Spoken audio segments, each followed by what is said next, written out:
High all government job aspirants, welcome to my YouTube channel general studies for government jobs.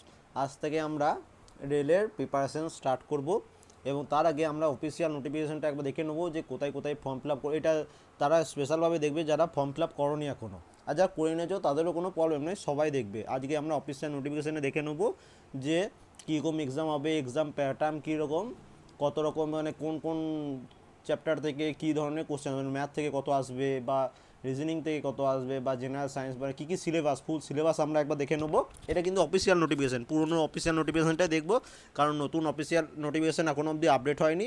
এবং এটাতে খালি একটাই update হবে যে অল মাধ্যমিক পাস স্টুডেন্টরা অ্যাপ্লাই করতে পারবে। এবং বলে রাখি, এক্সামটা কিন্তু অনলাইন হবে। এবং দেখে নাও অফিসিয়াল নোটিফিকেশানে কী কী বলেছে। এরপর আমরা বলে নেবো যে আমরা এর জন্য কী কী বই পড়বো, কেমনভাবে প্রিপারেশান আমরা স্টার্ট করবো এটার জন্য। ঠিক আছে, তো সেই জন্য প্রথম থেকে লাস্ট অবধি একবার ভালো করে দেখে নেবে ভিডিওটা। দেখো, এটা অফিসিয়াল নোটিফিকেশান। এখানে দেখো ডেট, এক্সাম ডেট যেটা দিয়েছে, এক্সাম ডেটস বলছি, সরি, ক্লোজিং ডেট এখানে 12/3 আছে, কিন্তু এটা আপডেট করে 31 তারিখ পর্যন্ত করা যায়, মানে এই মার্চ মাসে 31 তারিখ পর্যন্ত তোমরা সবাই অ্যাপ্লাই করতে পারবে এটা। এবং অনলাইন এক্সাম হবে এবং তোমরা এটাতে অ্যাপ্লাই করতে পারবে। সরি, তোমরা এর এক্সামটা হবে এপ্রিল মে দেওয়া আছে, তার মানে মে জুন হয়ে যাবে, কারণ এক মাস পিছিয়ে যাবে, যেহেতু অনলাইনের ফর্ম ফিল আপটা এক মাস পিছিয়ে গেছে, সেজন্য তোমাদের এক্সাম ডেটটাও এক মাস হয়তো পিছিয়ে যাবে, কারণ তোমরা তাহলে অনেক টাইম পেয়ে যাবে। মার্চ মাস পুরো পাবে, এপ্রিল মাস পুরো, মানে 2 মাস পুরো টাইম পেয়ে যাবে। তারপরে মে মাসে যে কোনো দিন একটা, মে বা জুনে যে কোনো একদিন তোমাদের এক্সাম পড়বে। এবার দেখো ইম্পর্টেন্ট ইনস্ট্রাকশন দেখা দরকার নেই। এখানে দেখো পে স্কেল তোমরা জানো যে 18,000 প্লাস কিছু অ্যালাউন্স দেবে, মানে 22,000 কি 25,000 মতো এটা স্যালারি হবে। তারপরে দেখে নাও, এখানে দেখো, হ্যাঁ এখানে দেখে নাও যে এক্সামটি প্রথমে হবে computer based test. First test মানে এটা যে প্রিলিমস এক্সাম, কম্পিউটার বেসড হবে। প্রিলিমস পাস করার পর কী হবে, candidates qualified in the CBT, মানে হচ্ছে কম্পিউটার বেসড টেস্টে যারা কোয়ালিফাই করবে, প্রিলিমসে যারা কোয়ালিফাই করবে, তারা কী লেখা হচ্ছে না, আন্ডারগো ফিজিক্যাল এফিসিয়েন্সি টেস্ট, মানে পিইটি। এই টেস্টটার ফিজিক্যাল এফিসিয়েন্সি টেস্ট মনে হচ্ছে এখানে তোমাদের রান হবে, সেটা পরে নিচে ডিটেলসে দেওয়া আছে। এবং তারপরে কী হবে, এবং আরেকটা বলে রাখি যে বিভিন্ন রিজিয়ানে বিভিন্ন ধরনের কোশ্চেন হবে, সেই জন্য এই মানে যেটা মেরিট লিস্ট বেরোবে বা কাট অফ যেটা বেরোবে সেটা নর্মালাইজেশন হবে। এসএসসি যেমন নর্মালাইজেশন হয়েছিল সেরকম ধরনের এটারও নর্মালাইজেশন হবে। ঠিক আছে, এবং আরেকটা দেখে নাও, এটাতে নেগেটিভ মার্কস যে 1/3, মানে একটি ভুলে 0.33 তোমার নেগেটিভ হয়ে যাবে একটি ভুল করলে। ঠিক আছে, যেটা সব এসএসসি এক্সামে হয় সেই ধরনের প্যাটার্ন। এবার দেখো এখানে কি দিয়েছে,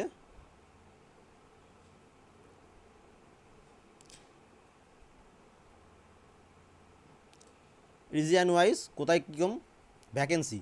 তার মধ্যে বলবো যারা আমরা বাঙালি যারা আছো, মানে ওয়েস্ট বেঙ্গল থেকে যারা বিলং করো, তাদের জন্য আমরা খালি দেখবো যে কোথায় কোথায় আমরা অ্যাপ্লাই করতে পারি। দেখো এইখানে দেখে নাও, বাঙালি যারা মানে বাংলাতে এক্সাম দেবে বা ইংলিশে দেবে বা যে কোনো ল্যাঙ্গুয়েজে এক্সাম হবে, মনে করো ইংলিশে তো থাকবেই, সাথে যারা বাংলাতে দেবে তারা একমাত্র এই যে গুয়াহাটি এবং কলকাতা, এই দুই জায়গায় ইংলিশের সাথে বাংলায় কোশ্চেন হবে। ঠিক আছে, মানে অনলাইন টেস্ট হবে, উপরে ইংলিশে কোশ্চেন লেখা থাকবে, নিচে সেটা বাংলাতে লেখা থাকবে। যেমন এসএসসি এক্সাম দাও, যারা এসএসসি এক্সাম দিয়েছো, এসএসসি এমটিএস বা সিএসএস, তারা দেখবে যে উপরে ইংলিশে লেখা থাকে এবং তার নিচে দেখবে হিন্দিতে লেখা থাকে, ওই দুটি অফিসিয়াল ল্যাঙ্গুয়েজ। কিন্তু এটা তোমরা যখন পরীক্ষা দেবে, উপরে লেখা থাকবে ইংলিশে এবং তার নিচে সেটাই বাংলাতে লেখা থাকবে। তাহলে ভয় পাবার কিছু নেই। গুয়াহাটি এবং কলকাতা, এবার যেহেতু এবার একটা ফ্যাক্টর করে কোথায় আমরা অ্যাপ্লাই করব। দেখো কলকাতা এবং গুয়াহাটি এর জব লোকেশন হচ্ছে, কিন্তু তোমরা যারা কলকাতা থেকে অ্যাপ্লাই করবে তাদের জব লোকেশন কলকাতার মধ্যেই পাবে, এবং যারা গুয়াহাটি থেকে অ্যাপ্লাই করবে তাদের কিন্তু গুয়াহাটিতেই থাকতে হবে। তাদের জব লোকেশন কোনো মতেই সেটা চেঞ্জ হবে না, সেটা তাদের গুয়াহাটিতেই অল টাইম তোমাদের জব করতে হবে।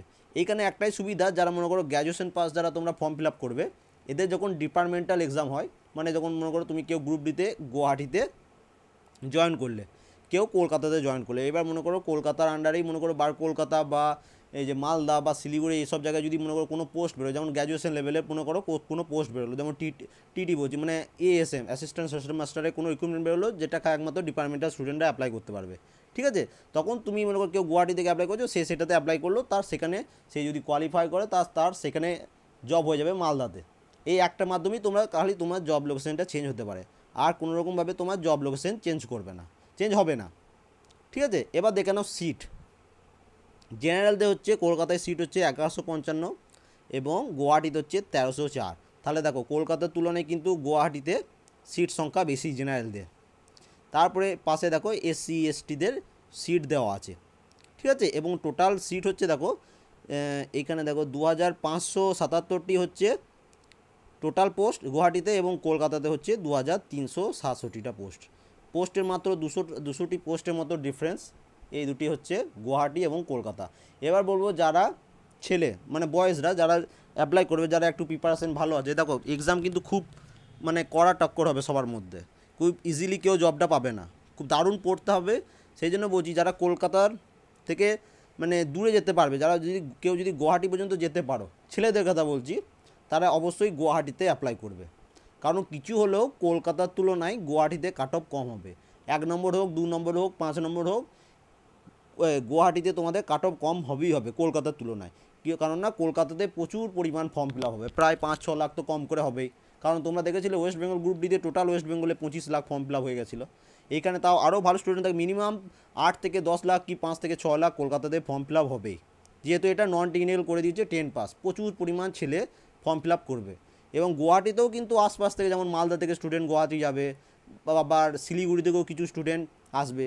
কিন্তু বিহার থেকে গুয়াহাটিতে কোনো স্টুডেন্ট আসবে না, একটা কারণ বিহারেও প্রচুর পরিমাণ মানে ওয়েস্ট বেঙ্গলের তুলনায় বিহারে এই দেখো পাটনাতে যেমন সিট বেরিয়ে গেছে, পাটনাতে কত সিট দেখো 6000 পাটনাতে আছে, রাঁচিতে 2500। তাহলে এরা কখনোই গুয়াহাটি যাবে না। এই একটাই সুবিধা মানে ওয়েস্ট বেঙ্গল স্টুডেন্টদের, যে গুয়াহাটি প্লাস কলকাতা তোমরা যে কোনো দুটোর একটা জায়গায় তোমরা অ্যাপ্লাই করবে। এবার মেয়েরাও তাই, যদি কারো ফ্যামিলি সাপোর্ট ভালো থাকে তারাও গুয়াহাটি যেতে পারো, ঠিক আছে। এর বাইরে মানে ওয়েস্ট বেঙ্গলের বাইরে একমাত্র গুয়াহাটি যেও, বাইরে অন্য কোনো জায়গায় যেও না, মানে সেখানকার পরিবেশের সাথে মানিয়ে নিতে পারবে না, লাস্টে তোমাদের আবার জবটা ছেড়ে দিয়ে আসতে হবে, ঠিক আছে। সেই জন্য বলবো হয় গুয়াহাটি না হয় কলকাতা। এবার যারা একটু জব চায় এবং বাইরে তোমরা ট্রাভেল করতে পারবে গুয়াহাটি পর্যন্ত, তাহলে তারা গুয়াহাটিতেই ফর্ম ফিল আপ করবে। আর এটা বলে রাখি, যারা গুয়াহাটি থেকে ফর্ম ফিল আপ করবে তাদের কিন্তু গুয়াহাটিতে গিয়েই এক্সামটা দিয়ে আসতে হবে, তারা কিন্তু কোনো মতেই কলকাতায় বা আশেপাশে কোথাও এক্সাম সেন্টার পড়বে না, তাকে একমাত্র যেদিন তার ডেট পড়বে, যেখানে তার এক্সাম সেন্টার পড়বে সেটা কিন্তু গুয়াহাটির মধ্যেই পড়বে। তাহলে এটা ভাবে জেনে রাখো, যারা গুয়াহাটি থেকে ফর্ম ফিল আপ করবে তাদের অবশ্যই গুয়াহাটিতে গিয়ে এক্সাম দিয়ে আসতে হবে, এবং তার জব কিন্তু গুয়াহাটিতেই হবে, অন্য কোনো জায়গায় হবে না। আশা করি এটা বুঝতে পেরেছো, যদি না বুঝতে পেরে থাকো অবশ্যই কমেন্ট করবে। এবার দেখো এগুলো মেডিকেল স্ট্যান্ডার্ড, এগুলো একটু তোমরা অফিসিয়াল নোটিফিকেশনটা দেখে নেবে। আর এবার এখানে দেখো এজ লিমিট কিছু দিয়ে দিয়েছে 18 থেকে 31, আশা করি সবাই। এবং তার সাথে SC STদেরও ছাড় দেওয়া হয়েছে 5 বছর 3 বছর, এবং আরও অবশ্য PWD SC PWD SC এ সবারই ছাড় দেওয়া আছে কি মিনিমাম, ঠিক আছে। এবং জেনারেলদের 18 থেকে 31 বছর পর্যন্ত তারা অ্যাপ্লাই করতে পারবে। এখানে ডেটও দিয়ে দিয়েছে, আনরিজার্ভরা 2/7/1987 থেকে তো বয়স হতে হবে। এবং তাছাড়া এখানে OBC যারা আছে তাদের 2/7/94 থেকে পরে তাদের জন্ম হতে হবে, STদের জন্য 2/7/1982 পরে জন্ম হতে হবে, ঠিক আছে। এবং যারা বয়স এবং যারা ছোটো কারা অ্যাপ্লাই করতে পারবে না, যাদের 2000 সালের উপরে বয়স, ঠিক আছে, এই ডেটটার উপরে যাদের বয়স তারা ছোটোরা অ্যাপ্লাই করতে পারবে। এবার আরেকটা জিনিস দেখে নাও, এডুকেশন কোয়ালিফিকেশান এখানে তো দেওয়া আছে যে ITI লাগবে, কিন্তু এটা পুরনো, কিন্তু সেটা এখন চেঞ্জ হয়ে গেছে, 10 পাস হয়ে গেছে, তার মানে সবাই তোমরা অ্যাপ্লাই করতে পারবে। এক্সাম ফি তোমরা সবাই জানো 500 এবং 250। জেনারেলদের কী হয়েছে না, জেনারেলদের 500 টাকায় পেমেন্ট করতে হবে। দেখো একটা বলে দিই, যারা সাইবার ক্যাফেতে ফর্ম ফিল আপ করবে নিজের ডেবিট কার্ড বা নিজের নেট ব্যাঙ্কিংয়ের মাধ্যমেই পেমেন্ট করবে, ঠিক আছে। কারণ যখন তুমি এক্সামটা দিয়ে আসবে তারপরে তোমার 500 থেকে 100 টাকা বাদ দিয়ে 400 টাকা তোমার অ্যাকাউন্টে ফেরত আসবে। এবার সেটা যদি সাইবার ক্যাফের অ্যাকাউন্টে দিয়ে পেমেন্ট করো, মানে ওরা যারা ফর্ম ফিল আপ করে দেয় কিন্তু তাদের অ্যাকাউন্টে চলে যাবে, তখন তোমার টাকা নিয়ে তোমার একটা প্রবলেম হতে পারে। এবং যারা SC ST তাদের তো অ্যাকাউন্ট নাম্বার দিতেই হচ্ছে, তারা পুরোটাই ফেরত পেয়ে যাবে 250 টাকা। এবং এটা অনলাইনে পেমেন্ট করতে পারো তোমরা। এবং আমি বলবো কেউ অফলাইনে পেমেন্ট করো না, অনলাইনে পেমেন্ট হচ্ছে, তোমরা অনলাইনেই পেমেন্ট করে দিও। এবার দেখো এবং অফলাইনে পেমেন্ট করলে কোনো অসুবিধা নেই, করতে পারো, কিন্তু এই ব্যাঙ্কে গিয়ে করবে, কখনোই পোস্ট অফিসে গিয়ে দিয়ে আসবে না, ব্যাঙ্কে গিয়ে চালান জমা দিয়ে আসবে। এবার দেখো আরও কিছু ইম্পর্টেন্ট নোটিফিকেশান ডিটেলসটা আমি বলে দিচ্ছি যেগুলো ইম্পর্টেন্ট। এবার দেখো ফার্স্ট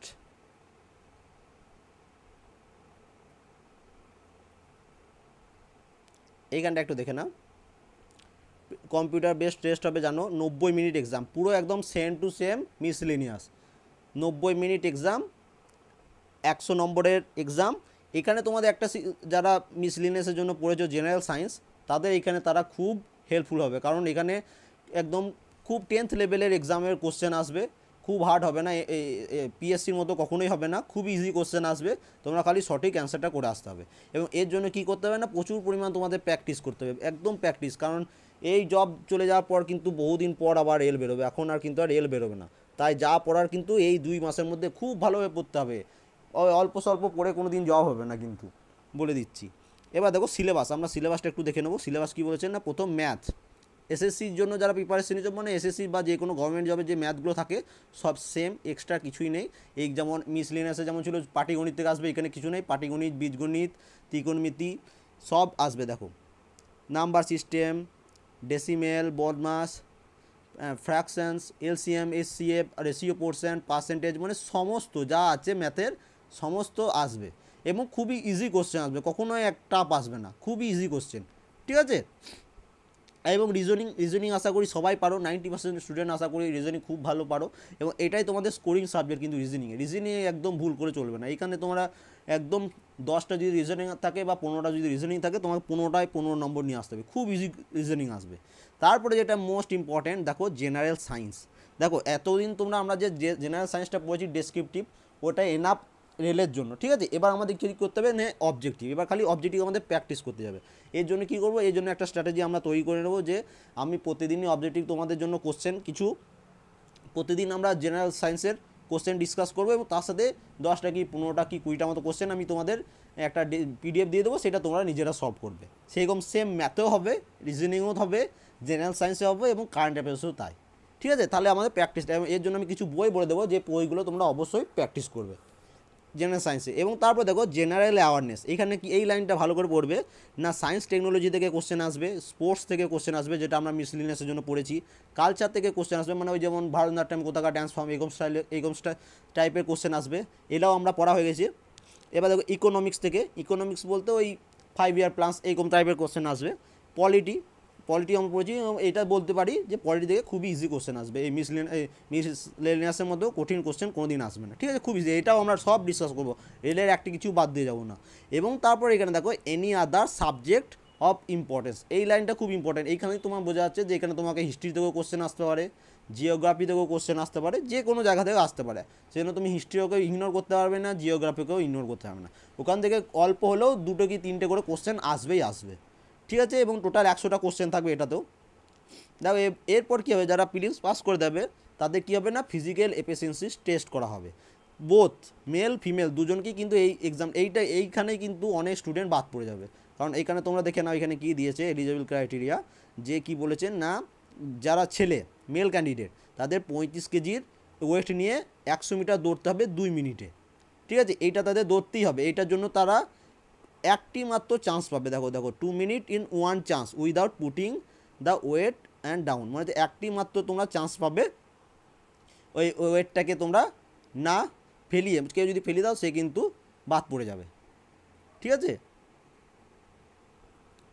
এবং তারপরে দেখো, এবং তার সাথে কী করতে হবে, তারপর আর একটি ফিজিক্যাল টেস্ট তোমাদের নেওয়া হবে মেল ক্যান্ডিডেটের জন্য, যে 4 মিনিট 15 সেকেন্ডের মধ্যে তোমাদের 1000 মিটার, মানে হচ্ছে 1 কিলোমিটার দৌড়তে হবে। এই দুটি হচ্ছে ছেলেদের মধ্যে সবথেকে প্রথম, এই 35 কিলো 100 মিটারের মধ্যে এইটা ভালোভাবে প্র্যাকটিস করতে হবে কিন্তু, যারা প্রিলিমস পাস করে যাবে, মানে এখন থেকেই দৌড়ানোর প্র্যাকটিসটা করতেই পারো, বা সকালবেলায় উঠে একটু স্কিপিংয়ের প্র্যাকটিস করতেই পারো, বোথ মেল এবং ফিমেল, কারণ ফিমেলদেরও মানে মেয়েদেরও সেম, এদের 20 কেজি তোমাদের ওয়েট উঠিয়ে 100 মিটার দৌড়তে হবে 2 মিনিটের মধ্যে, এবং একটাই তোমরা চান্স পাবে, একবার যদি ফেলিয়ে দিয়েছো তাহলে কিন্তু তোমরা বাদ পড়ে যাবে সেখানে, যেহেতু হিউজ পরিমাণ স্টুডেন্ট পাস করবে সেই জন্য কোনো তোমাদের এক্সট্রা চান্স পাবে না, ঠিক আছে। এবং আরেকটা যে 1000 কিলোমিটার তোমাদেরও ধরতে হবে, 1000 কিলোমিটার বলছি 1000 মিটার 5 মিনিট 40 সেকেন্ডে, এটার জন্য তোমাদের ওই দৌড়ানোর প্র্যাকটিস বা স্কিপিং প্র্যাকটিস করে রাখতে হবে, ঠিক আছে। আশা করি এখানটাও বুঝতে পেরেছো, কারণ প্রিলিমসে পাস করে গেলে ভেবো না যে জব হয়ে গেছে, এইখানেও কিন্তু অনেক স্টুডেন্ট বাদ যাবে।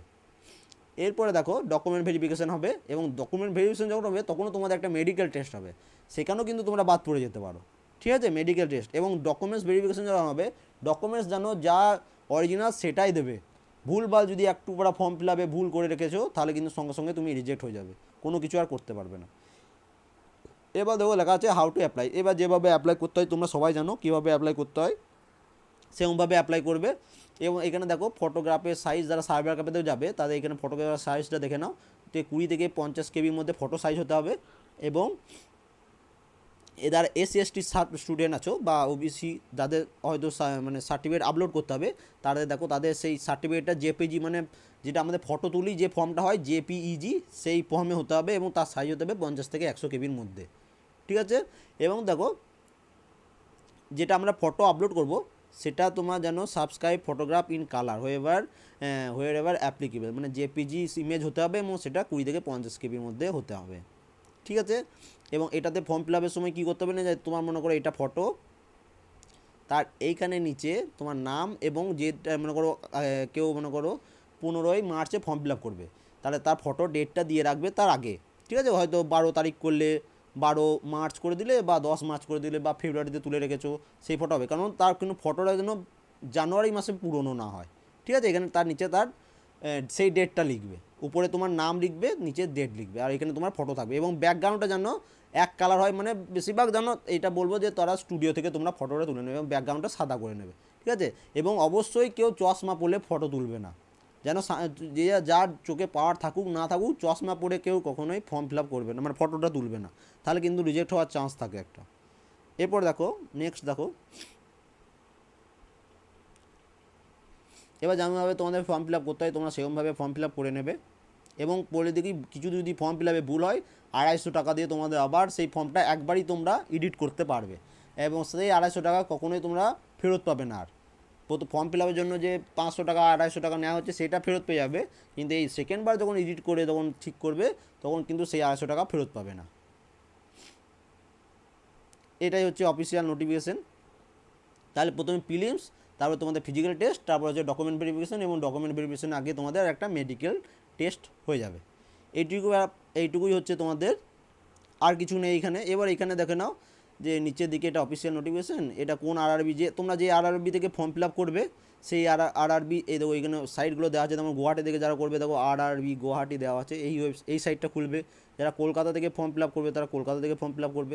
দেখো আরআরবি গুয়াহাটিতেও বাংলাতে কোশ্চেন হবে এবং কলকাতাতেও বাংলাতে কোশ্চেন হবে, ঠিক আছে। কোনো ভয় না, English plus Bangla, English compulsory, English হবে সবার জন্য, সাথে বাংলাও থাকবে, ঠিক আছে। আর কোনো তোমাদের আশা করি কোনো ইনকোয়ারি নেই, থাকলে অবশ্যই কমেন্ট করে জানাবে। এবং এই দেখো এইখানেও দিয়ে দিয়েছে যে প্রথম হবে তোমাদের কম্পিউটার বেস টেস্ট, এটা হচ্ছে প্রিলিমস, তারপর হচ্ছে ডকুমেন্ট ভেরিফিকেশন, এবং তারপর হচ্ছে ফিজিক্যাল এফিসিয়েন্সি টেস্ট। এটা ফিজিক্যাল এফিসিয়েন্সি টেস্টটা আগে হবে মনে হয়, তারপর ডকুমেন্ট ভেরিফিকেশন হবে। এবং এইগুলোর নাম হচ্ছে, তারপর দেখো এইগুলো হচ্ছে রেলওয়ে জোন, ঠিক আছে। এগুলো এবার তোমরা যে জোনের জন্য অ্যাপ্লাই করবে সেই জোনে যতগুলো পোস্ট আছে সেই একমাত্র তার জন্যই তোমরা অ্যাপ্লিকেবেল। আদার্স স্টেটের মানে আদার্স যেসব রিজিয়নের ফর্ম মানে পোস্ট আছে সেগুলোর জন্য তোমরা কখনোই অ্যাপ্লিকেবেল নয়, ঠিক আছে। আর কিছু নেই, এগুলো খালি অফিসিয়াল নোটিফিকেশন। এবং আরও কোনো তোমাদের ইনকোয়ারি থাকলে অবশ্যই কমেন্ট করে জানাবে। এবং লাস্টে দেখো এখানে কোথায় কোন পোস্টের জন্য, হ্যাঁ ফর্ম ফিল আপের সময় তোমরা একটা দেখবে, ওখানে আমি যতসম্ভব দেখলাম যে ওরা তোমাদের চুজ করতে দেবে যে কোন পোস্টের জন্য তোমরা অ্যাপ্লাই করতে পারো। সেই জন্য এই অফিসিয়াল নোটিফিকেশান আমি ভিডিওর ডিটেলসে দিয়ে দেবো, ডিটেলস থেকে তোমরা অফিসিয়াল নোটিফিকেশান ডাউনলোড করে নেবে। এইখানে দেখো যেমন আরআরবি এরকম এলাহাবাদ, ভোপাল, ভুবনেশ্বর আছে, এরকম থাকবে দেখবে নিচের দিকে আছে। এটা হচ্ছে কলকাতা এবং তার উপরে দেখো গুয়াহাটি, ঠিক আছে। মনে করো কেউ যদি কলকাতা থেকে ফর্ম ফিল আপ করছো, এখানে দেখে নেবে তোমরা যে জেনারেলদের কোনটার জন্য সবথেকে বেশি পোস্ট আছে। যেমন 1600টা আছে ট্র্যাক মেনটেন্যান্স গ্রেড, এটা 1 নম্বরে তোমরা সিলেক্ট করবে। তারপরে দেখো এখানে মনে করো 38টা আছে জেনারেলদের জন্য বলছি, অ্যাসিস্ট্যান্ট পয়েন্টসম্যান, এইটাতে তারপর সেকেন্ড চয়েস করবে। তারপর যেটা মানে যেগুলোতে কম কম আছে সেরকমভাবে করতে থাকবে। সেরকমভাবে যারা গুয়াহাটিতে ফর্ম ফিল আপ করবে, দেখো গুয়াহাটিতে তারা প্রথমেই কী করবে না, এই যে ট্র্যাক মেনটেন্যান্স, এটা দেখো 869টা আছে।